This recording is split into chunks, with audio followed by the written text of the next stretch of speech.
Mga ka-rider, andito ulit tayo sa Ginubatan. Ayan, kay Sir Weng. So ito na yung STX natin. Ayan, titirahin ni Sir Weng. Ito. Ang harness niya is pang TMX 155. 10X 155. Eh sir, Pops. Ayan. Medyo ang style nito nakaano na rin to eh, no? Ang tawag dito? Coffee ano? Yung style niya, ano ba yun? Coffee roaster ba yun? Yung ano? Scrambler. Style niya, scrambler na rin ano? Ayan.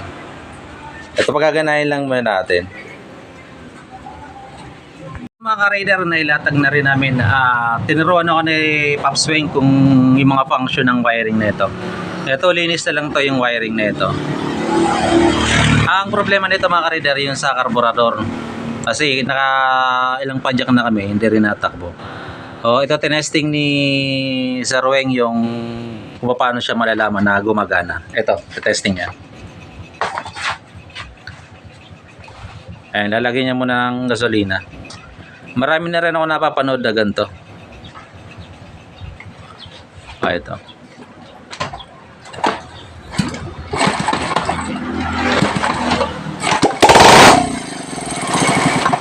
Ayan mga ka-rider. So, ibig sabihin, good siya. Kaya namatay siya kagad kasi kunti lang yung nilagay na gasolina. Okay, dito na lang muna. Update ko na lang kayo sa sunod pagka okay na to. Supposedly, by Tuesday, maitakbo natin to padaan-daan para may vlog na rin natin paunti-unti itong STX.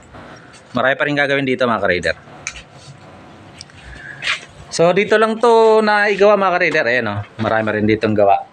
Sa Ginubatan kay Pops Weng kung gusto niya magpagawa. Ito lang sir, Pops. Medyo ayan. Mga pantra, mostly. Kahit ano. Overall, kahit ano, kaya ni Pops Weng. Ito lang sa Ginubatan dito mga ka-rider. Ayan lang. FI. Ha? FI. Ano? FI. Pati FI mga ka-rider. Ito naman nakalatag naman yung kanyang ginagawa ito. Ayan. Ayan diba? Ayan yan na-refresh.